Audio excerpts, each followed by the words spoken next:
ಮಾನ ಮರ್ಯಾದೆ ಇದ್ದಿದ್ರೆ ಸಿದ್ದರಾಮಯ್ಯ ಅವರು ಸಿಎಂ ಸ್ಥಾನಕ್ಕೆ ರಾಜೀನಾಮೆ ನೀಡಬೇಕು. ಕೋಲಾರದಲ್ಲಿ ಬಿಜೆಪಿಯ ಮಾಜಿ ಸಂಸದ ಮುನಿಸ್ವಾಮಿ ಸುದ್ದಿಗೋಷ್ಠಿ.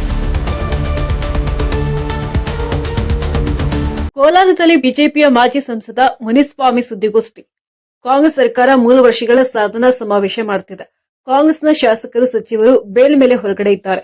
ಮೋಡ ಹಗರಣದಲ್ಲಿ ಸಿಎಂ ಸಿದ್ದರಾಮಯ್ಯ ಸಹ ಆರೋಪಿಯಾಗಿದ್ದಾರೆ. ಸಿಎಂ ಸ್ಥಾನವನ್ನ ದುರುಪಯೋಗ ಪಡಿಸಿಕೊಂಡಿರುವುದು ಮೇಲ್ನೋಟಕ್ಕೆ ಕಂಡುಬರುತ್ತದೆ. ಮಾನ ಮರ್ಯಾದೆ ಇದ್ದಿದ್ರೆ ಸಿದ್ದರಾಮಯ್ಯ ಅವರು ಸಿಎಂ ಸ್ಥಾನಕ್ಕೆ ರಾಜೀನಾಮೆ ನೀಡಬೇಕಿತ್ತು. ರಾಜ್ಯ ಸರ್ಕಾರದ ವಿರುದ್ಧ ಬಿಜೆಪಿ ಮಾಜಿ ಸಂಸದ ಮುನಿಸ್ವಾಮಿ ವಾಗ್ದಾಳಿ ನಡೆಸಿದ್ದಾರೆ. ರೈಲ್ವೆ ಯೋಜನೆಗಳಿಗೆ ಹಣವೇ ಇಲ್ಲವೆಂದು ಕಾಂಗ್ರೆಸ್ ಸರ್ಕಾರ ಕೈಚೆಲ್ಲಿದೆ. ಕೇಂದ್ರದಿಂದ ಗ್ರಾಮ ಪಂಚಾಯಿತಿಗಳಿಗೆ ಬರುವ ಹಣವನ್ನ ತಡೆದಿದ್ದಾರೆ.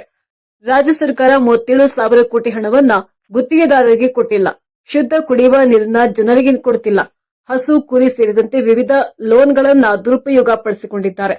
ಕಾಂಗ್ರೆಸ್ ಸರ್ಕಾರ ಕೋಲಾರ ಜಿಲ್ಲೆಗೆ ಯಾವುದೇ ಯೋಜನೆಗಳನ್ನ ಕೊಟ್ಟಿಲ್ಲ. ಬಿಜೆಪಿ ಸರ್ಕಾರದಲ್ಲಿ ಬಿಡುಗಡೆಯಾದ ಅನುದಾನಗಳಿಂದಲೇ ಈಗ ಕೆಲಸಗಳು ನಡೆಯುತ್ತಿರುವುದು. ಬಾಗಲಕೋಟೆ, ದಾವಣಗೆರೆ ಉಪಚುನಾವಣೆಯಲ್ಲಿ ಹಣದ ಹೊಳೆಯನ್ನೇ ಹರಿಸಿದ್ದಾರೆ. ಹಾಲು ಉತ್ಪಾದಕರಿಗೆ ಕೊಡುತ್ತಿದ್ದ ಸಹಾಯಧನ ನಿಲ್ಲಿಸಿದ್ದಾರೆ. ರಾಜ್ಯ ಕಾಂಗ್ರೆಸ್ ಸರ್ಕಾರದ ವಿರುದ್ಧ ಮಾಜಿ ಸಂಸದ ಮುನಿಸ್ವಾಮಿ ವಾಗ್ದಾಳಿ ನಡೆಸಿದರು. ಕೆಸಿ ವ್ಯಾಲಿ 3ನೇ ಹಂತದ ಶುದ್ದೀಕರಣವನ್ನ ಮೂಲೆ ಗುಂಪು ಮಾಡಿದ್ದಾರೆ. ಕೋಲಾರ ಜಿಲ್ಲೆಯಲ್ಲಿ ಟೊಮ್ಯಾಟೊ ಸೇರಿದಂತೆ ಹಲವು ಬೆಳೆಗಳು ಕುಂಠಿತಗೊಂಡಿವೆ.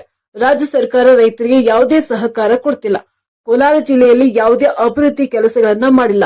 ಇದುವರೆಗೂ ಕಾಂಗ್ರೆಸ್ ಸರ್ಕಾರದ ಕೈಯಲ್ಲಿ ಮೆಡಿಕಲ್ ಕಾಲೇಜು, ರಿಂಗ್ ರೋಡ್ ಮಾಡಲು ಸಾಧ್ಯವಾಗಿಲ್ಲ. ಕಾಂಗ್ರೆಸ್ ಸರ್ಕಾರ ರಾಜ್ಯದ ಜನತೆಗೆ ಹೊರೆಯಾಗಿದೆ. ಕಾಂಗ್ರೆಸ್ ಸರ್ಕಾರ ಅಧಿಕಾರಕ್ಕೆ ಬಂದಾಗಿನಿಂದ ಇದುವರೆಗೂ ಯಾವುದೇ ರೀತಿ ಚುನಾವಣೆಗಳು ನಡೆದಿಲ್ಲ. ಈಗಲೂ ಚುನಾವಣೆ ನಡೆದರೆ ಎನ್ಡಿಎ ಸರ್ಕಾರ ಅಧಿಕಾರಕ್ಕೆ ಬರುತ್ತೆ. ಮುಂದಿನ ದಿನಗಳಲ್ಲಿ ಕಾಂಗ್ರೆಸ್ ಮುಕ್ತ ಭಾರತ ಆಗುತ್ತದೆ ಎಂದು ಕೋಲಾರದಲ್ಲಿ ಮಾಜಿ ಸಂಸದ ಮುನಿಸ್ವಾಮಿ ಹೇಳಿಕೆ ನೀಡಿದ್ದಾರೆ. ಸಂದರ್ಭದಲ್ಲಿ ಈ ರಾಜ್ಯದ ಹಣಕಾಸು ಸಚಿವರಾದಂತ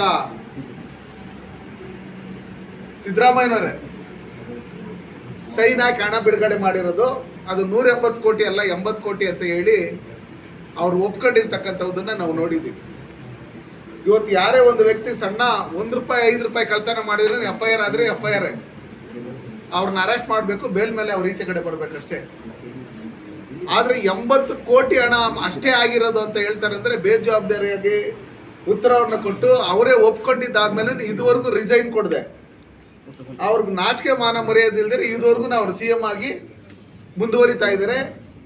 ಸೈಟುಗಳು ಯಾರ್ದು ಅಂತ ಹೇಳಿ ಮೂಢ ಹಗರಣದಲ್ಲಿ ಸಿಕ್ಕಾಕೊಂಡಂತವ್ರು ಅವರು, ನಾವು ತಗೊಂಡೇ ಇಲ್ಲ ಅಂತ ಹೇಳಿದಂತವ್ರು ಅವರು, ಈಗಿನ ಮಾರ್ಕೆಟ್ ವ್ಯಾಲ್ಯೂ ಏನಿದೆ ಅದನ್ನ ಕೊಡಬೇಕು ಅಂತ ಹೇಳ್ಬಿಟ್ಟು ಹೇಳಿದಂತ ಸಿದ್ದರಾಮಯ್ಯನವರು ಮತ್ತೆ ಅದೇ ಸೈಟ್ಗಳನ್ನ ಅವ್ರು ಸಿಕ್ಕಾಕೊಂಡು ಅವ್ರ ಮೇಲೆ FIR ಆಗುತ್ತೆ ಅಂತ ಹೇಳಿದಾಗ ಏನು ಮೈಸೂರು ಚಲೋ ಹೋರಾಟವನ್ನು ನಂಬ್ಕೊಂಡಂತ ಸಂದರ್ಭದಲ್ಲಿ ಇನ್ನ ನಾನು ರಾಜೀನಾಮೆ ಕೊಡಬೇಕಾಗುತ್ತೆ ಅಂತ ಹೇಳ್ಬಿಟ್ಟು ಹೇಳಿ ಆ ಸೈಟ್ಗಳನ್ನ ವಾಪಸ್ ಮಾಡಿರ್ತಕ್ಕಂಥದ್ದು ನೀವು ನೋಡಿದ್ದೀರಿ. ಅದರಲ್ಲೂ ಸಿಕ್ಕಾಕೊಂಡಿದ್ದಾರೆ.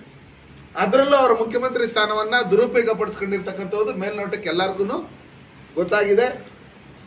ಅವ್ರದೇ ಕಾರ್ಮಿಕ ಇಲಾಖೆ ಸಚಿವರು ₹600 ಕಿಟ್ಗಳನ್ನ ತಗೊಂಬಂದು ಕಾರ್ಮಿಕರಿಗೆ ಕೊಡ್ಬೇಕಾಗಿರ್ತಕ್ಕಂಥ ಕಿಟ್ಗಳನ್ನ ₹2,500 ನಾನು ತಗೊಂಬಂದಿದ್ದೀನಿ ಅಂತ ಹೇಳಿ ಅದರಲ್ಲೂ ಅವ್ರು ಯಾವ ರೀತಿ ಕಾಂಗ್ರೆಸ್ ಬ್ಲಾಕ್ ಮೇಲ್ ಮಾಡ್ತಾ ಇದ್ರು ಜಮೀರ್ ಅಹಮದ್ ಅವ್ರ ಜೊತೆಲಿ ಇನ್ನೂ ಅನೇಕ ಜನ.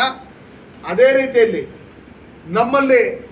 ನಮಗೇನಾದ್ರು ನೀವು ಒಳ್ಳೆ ಸ್ಥಾನಮಾನ ಕೊಟ್ಟಿಲ್ಲ ಅಂದ್ರೆ, ನೀವೇನಾದ್ರು ಬೇರೆ DK ಶಿವಕುಮಾರ್ನ ಏನಾದ್ರು ನೀವು ಮುಖ್ಯಮಂತ್ರಿ ಏನಾದ್ರು ಮಾಡಿದ್ದೆ ಆದ್ರೆ ಈ ಮಕ್ಕಳನ್ನೇ ನಾವು ಬಳಸ್ಕೊಂಡು ನಾವು ಉಗ್ರವಾದಂತ ಇದು ಮಾಡ್ತೀರಿ, ಚಟುವಟಿಕೆಗಳು ಮಾಡ್ತೀರಿ ಅಂತ ಹೇಳಿ ಪರೋಕ್ಷವಾಗಿ ಅವರ ಹೈಕಮಾಂಡ್ಗೆ ಇವತ್ತು ಎಚ್ಚರಿಕೆ ಕೊಡ್ತಾ ಇರ್ತಕ್ಕಂಥ ಜಮೀರ್ ಅಹಮದ್ ಅವ್ರನ್ನ ನೋಡಿದಂಥ ಸಂದರ್ಭದಲ್ಲಿ ಜಮೀರ್ ಅಹಮದ್ ಅವ್ರಿಗೆ ನಾನು ಹೇಳೋದಿಷ್ಟೇ, ಈ ರಾಜ್ಯದಲ್ಲಿ ಎಷ್ಟೋ ಜನ ಮಕ್ಕಳಿದ್ದಾರೆ, ಎಷ್ಟೋ ಜನಕ್ಕೆ ನೀವು ಅಕ್ಬೋರ್ಡ್ ಇನ್ನೊಂದು ಮತ್ತೊಂದು ಅಂತ ಹೇಳಿ ಲಕ್ಷಾಂತರ ಎಕರೆ ಜಮೀನುಗಳಿದ್ರೆ ಕೂಡ ಇದುವರೆಗೂ ನಮ್ಮ ರಾಜ್ಯದಲ್ಲಿ ಒಂದೇ ಒಂದು ಮುಸ್ಲಿಮಾನ್ ಕುಟುಂಬದಲ್ಲಿ ಬಡವರು ಇರ್ತಕ್ಕಂಥವ್ರಿಗೆ ಒಂದೇ ಒಂದು ಸೈಟ್ ಕೊಟ್ಟಿಲ್ಲ, ಒಂದೇ ಒಂದು ಲೋನ್ ಕೊಟ್ಟಿಲ್ಲ, ಒಂದೇ ಒಂದು ಆಹಾರದ ಕಿಟ್ ಕೊಟ್ಟಿಲ್ಲ. ನೀವು ಹಂಗಿರ್ತಕ್ಕಂಥ ಸಂದರ್ಭದಲ್ಲಿ ಇಲ್ಲಿರ್ತಕ್ಕಂಥವ್ರದ ಪರಿಸ್ಥಿತಿ ಏನಿದೆ ಅದನ್ನ ನೋಡ್ಕೊಳ್ಳೋದು ಬಿಟ್ಟು ಇವತ್ತು ನೀವು ಬೇರೆ ಬೇರೆ ರಾಜ್ಯಗಳಿಂದ ಬೇರೆ ಬೇರೆ ದೇಶಗಳಿಂದ ಬರ್ತಕ್ಕಂಥ ಮಕ್ಕಳನ್ನ ಇಲ್ಲಿ ಅಹಿತಕರ ಘಟನೆಗಳನ್ನ ಮಾಡೋದಕ್ಕೋಸ್ಕರ, ಕಲ್ಲೊಡೆಯೋದಕ್ಕೋಸ್ಕರ, ಎಂಜಲುಗೆಯೋದಕ್ಕೋಸ್ಕರ ಬಳಸ್ಕೊಳ್ಳೋದಕ್ಕೆ ನೀವೇನು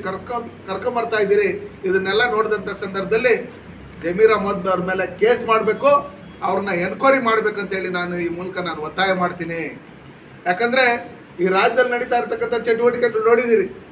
ಇವತ್ತು ವೆಸ್ಟ್ ಬೆಂಗಾಲಲ್ಲಿ ಬಿಜೆಪಿ ಸರ್ಕಾರ ಬಂದಿದ್ದಾದ್ಮೇಲೆ ಕೇರಳ ಮತ್ತೆ ಕರ್ನಾಟಕಕ್ಕೆ ಬಾಂಗ್ಲಾದೇಶರು ತುಂಬಾ ಜನ ಇವತ್ತು ರೈಲುಗಳಲ್ಲಿ, ಬಸ್ಗಳಲ್ಲಿ, ಬೇರೆ ಬೇರೆ ಇದರಲ್ಲಿ ಇಲ್ಲಿ ಬರ್ತಾ ಇರೋದಕ್ಕೆ ಏನಕ್ಕೆ ಕಾರಣ ಅಂದ್ರೆ, ಕೇರಳಲ್ಲಾಗಿರ್ಬೋದು, ಕರ್ನಾಟಕದಲ್ಲಾಗಿರ್ಬೋದು, ಕಾಂಗ್ರೆಸ್ ನಮ್ಗೆ ಸಹಕಾರ ಕೊಡ್ತಾರೆ ಪಾಕಿಸ್ತಾನದಿಂದ, ಬಾಂಗ್ಲಾದೇಶದಿಂದ ಬಂದರೆ ಅಂತ ಹೇಳಿ ಅವ್ರಿಗೆ ಗ್ಯಾರಂಟಿ ಆಗಿರೋದ್ರಿಂದ ಜನಗಳು ಕೊಟ್ಟಿರ್ತಕ್ಕಂಥ ಗ್ಯಾರಂಟಿಗಳು ಇವ್ರು ಕೊಡೋಕ್ಕಾಗಿಲ್ಲ, ಅದರಲ್ಲಿ ವಿಫಲರಾಗಿದ್ದಾರೆ. ಆದರೆ ಅವರು ಉಗ್ರಗಾಮಿ ಚಟುವಟಿಕೆಗಳು ಮಾಡೋದಕ್ಕೆ ಯಾರ್ಯಾರು ಇದ್ದಾರೋ, ಯಾರ್ಯಾರು ನನ್ನ ಬ್ರದರ್ಸ್ ಅಂತ ಹೇಳ್ತಾ ಇದ್ರು, ಯಾರ್ಯಾರು ಆಟ ಬಾಂಬ್ ಆಗ್ತಂಥವ್ರನ್ನ ನಾವು ಬ್ರದರ್ಸ್ ಅಂತ ಹೇಳಿ ಕರೆದಿದ್ರು, ಅವ್ರ ಮೇಲೆ ಇದೆಲ್ಲ ಶಿಕ್ಷೆ ನಮ್ಮ ನ್ಯಾಯಾಲಯದಲ್ಲಿ ಶಿಕ್ಷೆ ನಿಗದಿ ಆಗಿರ್ತಕ್ಕಂಥದ್ದು ನೋಡಿದರೆ ಅವ್ರ ಬ್ರದರ್ಸ್ ಅನ್ನೋ ಲೆಕ್ಕಾಚಾರದಲ್ಲಿ ಮೇಲ್ನೋಟಕ್ಕೆ ಗೊತ್ತಾಗ್ತಾ ಇದೆ. ಅದಕ್ಕೋಸ್ಕರ ನಾನು ತಮ್ಮಲ್ಲಿ ಕೇಳ್ಕೊಳ್ಳೋದಿಷ್ಟೇ, KC ವ್ಯಾಲಿ ಯೋಜನೆ ಅಡಿಯಲ್ಲಿ ನಮ್ಮಲ್ಲಿ 3ನೇ ಹಂತದ ಶುದ್ಧೀಕರಣ ಮಾಡಬೇಕು ಅಂತ ಹೇಳಿದಂಥ ಸಂದರ್ಭದಲ್ಲಿ ಅದನ್ನ ಮೂಲೆ ಗುಂಪಾಗಿ ಮಾಡಿರ್ತಕ್ಕಂಥದ್ದು ನಾವು ನೋಡಿದಿರಿ. ಇವತ್ತು ಟೊಮೊಟೊ ಇನ್ನೊಂದು ಮತ್ತೊಂದು ಯಾವುದೇ ಬೆಳೆ ಬೆಳೆದಂಥ ಸಂದರ್ಭದಲ್ಲಿ ವೈರಸ್ಗಳು ಬಂದು ಇವತ್ತು ನಮ್ಮ ಕೋಲಾರ ಜಿಲ್ಲೆಯಲ್ಲಿ ಏಷ್ಯಲ್ಲೇ ಬಿಗ್ಗೆಸ್ಟ್ ಟೊಮೊಟೊ ಮಾರ್ಕೆಟ್ ಅಂತ ಹೇಳ್ತಾ ಇದ್ದಂಥ ಕೋಲಾರ ಜಿಲ್ಲೆಯಲ್ಲಿ ಇವತ್ತು ಟೊಮೊಟೊ ಬೆಳೆಗಾರರ ಪರಿಸ್ಥಿತಿ ನೋಡಿದಂಥ ಸಂದರ್ಭದಲ್ಲಿ ಶೋಚನೀಯ ಸ್ಥಿತಿಗೆ ಹೋಗಿದೆ. ಅದೇ ರೀತಿಯಲ್ಲಿ ಯರಗೋಳ್ ಡ್ಯಾಮಿಂದ ಏನು ಹಿಂದೆ ಯಡಿಯೂರಪ್ಪ ಸಾಹೇಬರು ಮುಖ್ಯಮಂತ್ರಿ ಆಗಿದ್ದಂಥ ಸಂದರ್ಭದಲ್ಲಿ, ಕುಮಾರಣ್ಣವರು ಉಪಮುಖ್ಯಮಂತ್ರಿಗಳಾಗಿದ್ದಂಥ ಸಂದರ್ಭದಲ್ಲಿ ನಮ್ಮ ಯರಗೋಳ್ ಡ್ಯಾಮ್ಗೆ ಹಣ ಬಿಡುಗಡೆ ಮಾಡಿದ್ರು. ಆ ಯರಗೋಳ್ ಡ್ಯಾಮ್ಗೆ ನಾವು ಎಕ್ಸ್ಟ್ರಾ ಮೋಟ್ರಲ್ಲಿ ಓಡಿಸೋದ್ರ ಮುಖಾಂತರ ಇನ್ನೇನು ಹಣದ ಕೊರತೆ ಇತ್ತು ಅದನ್ನ ನಮ್ಮ ಸರ್ಕಾರದಲ್ಲಿ ನಾವು ಕೊಡೋದ್ರ ಮುಖಾಂತರ ಅದನ್ನ ಉದ್ಘಾಟನೆ ಏನು ಮಾಡಿದ್ರೆ, ಆ ಯರಗೋಳ್ ಯೋಜನೆಯಲ್ಲಿ ನಾವು ಬಂಗಾರಪೇಟೆ, ಮಾಲೂರು ಮತ್ತೆ ಕೋಲಾರಿಗೆ ನಾವೇನು ಶುದ್ಧ ನೀರು ಕೊಡಬೇಕು, ಕುಡಿಯೋ ನೀರು ಅಂತ ಹೇಳ್ತಾ ಇದ್ರಿ, ಅದನ್ನು ಸರಿಯಾಗಿ ಸಮರ್ಪಕ ರೀತಿಯಲ್ಲಿ ಕೊಡದೆ ಇವತ್ತು ಕೋಲಾರ ಜಿಲ್ಲೆಯಲ್ಲೂ ಅದರ ಟ್ಯಾಂಕ್ಗಳು ಕಟ್ಟಬೇಕಾಗಿರ್ತಕ್ಕಂಥ ಜಾಗಗಳನ್ನ ಬೇರೆ ಬೇರೆಯವರು, ಖಾಸಗಿಯವರು ಅದನ್ನ ಕಬಳಿಸ್ಕೊಂಡಿದ್ರೆ ಅದನ್ನು ತೆರವುಗೊಳಿಸೋಂಥ ನಿಟ್ಟಿನಲ್ಲಿ ಕಾಂಗ್ರೆಸ್ ಸರ್ಕಾರ ಮತ್ತೆ ಇಲ್ಲಿರ್ತಕ್ಕಂಥ ಜಿಲ್ಲಾ ಉಸ್ತುವಾರಿ ಸಚಿವರು ಅಂಬೇಡ್ಕರ್ ಜಯಂತಿ ನಡೆದಂಥ ಸಂದರ್ಭದಲ್ಲಿ, ಬೇರೆ ಬೇರೆ ಜಯಂತಿಗಳು ನಡೆದಂಥ ಸಂದರ್ಭದಲ್ಲಿ ಮೊಬೈಲ್ಗಳಲ್ಲಿ ಫೋನ್ ಮಾಡೋದ್ರ ಮುಖಾಂತರ ಮೈಕ್ಗಳಲ್ಲಿ ಮಾತಾಡ್ಸೋ ಮಟ್ಟಕ್ಕೆ ಬಂದಿದ್ದಾರೆ ಅಂದ್ರೆ, ಬೇರೆ ಎಲ್ಲೇ ಆದ್ರೂ ಅವ್ರು ಹೆಲಿಕಾಪ್ಟರ್ ತಗೊಂಡು ಅಲ್ಲಿ ಹೋಗ್ತಾರೆ. ಹಂಗಿರ್ತಕ್ಕಂಥ ಸಂದರ್ಭದಲ್ಲಿ ಕೋಲಾರಕ್ಕೆ ಬರೋಂಥ ವಿಷಯ ಇದ್ದಾಗ ಯಾವ ರೀತಿ ನೆಗ್ಲೆಕ್ಟ್ ಮಾಡ್ತಾ ಇದ್ದಾರೆ. ಅವ್ರು ಬಂದಂಥ ಸಂದರ್ಭದಲ್ಲಿ ನಾನು ಸುರೇಶ್ ಅವ್ರನ್ನ ಕೇಳೋದಿಷ್ಟೇ, ನಿಮ್ಮ ಸರ್ಕಾರ ಬಂದು ಎಷ್ಟು ವರ್ಷ ಆಯಿತು? ನಮ್ಮ ಸರ್ಕಾರ ಬಂದಾಗ ನಾವು 5 ವರ್ಷಗಳ ಕಾಲ ನಾವು ಏನೇನು ಮಾಡಿದ್ರಿ ಕೇಂದ್ರ ಸರ್ಕಾರದಿಂದ, ರಾಜ್ಯ ಸರ್ಕಾರದಿಂದ ಏನೇನು ಹಣ ತಂದಿದ್ರೆ ನಾವು ಲಿಸ್ಟ್ ಎತ್ಕೊಂಡ್ ಬರ್ತೀರಿ. ನಾವು ತಂದಿರೋದನ್ನ ಟೇಪ್ ಕಟ್ ಮಾಡಿರ್ತಕ್ಕಂಥವ್ದಾ, ಇಲ್ಲ ನಿಮ್ಮ ಸರ್ಕಾರದಲ್ಲಿ, ಸಿದ್ದರಾಮಯ್ಯನವ್ರ ಸರ್ಕಾರದಲ್ಲಿ, ಕಾಂಗ್ರೆಸ್ ಸರ್ಕಾರದಲ್ಲಿ ಎಷ್ಟು ಹಣ ತಂದು ಈ ಕೋಲಾರ ಜಿಲ್ಲೆ ಡೆವಲಪ್ಮೆಂಟ್ಗೆ ಬಿಟ್ಟಿದ್ದೀರಿ? ಮೆಡಿಕಲ್ ಕಾಲೇಜ್ ಮಾಡ್ತೀರಿ ಅಂತ ಹೇಳಿದ್ರೆ ನಿಮ್ಮ ಕೈನಲ್ಲಿ ಮಾಡೋಕ್ಕಾಗಿಲ್ಲ. ಇವತ್ತು ರಿಂಗ್ ರೋಡ್ ಮಾಡ್ತೀರಿ ಅಂತ ಹೇಳಿದ್ರೆ ಅದನ್ನು ನಿಮ್ಮ ಕೈನಲ್ಲಿ ಮಾಡೋಕ್ಕಾಗಿಲ್ಲ.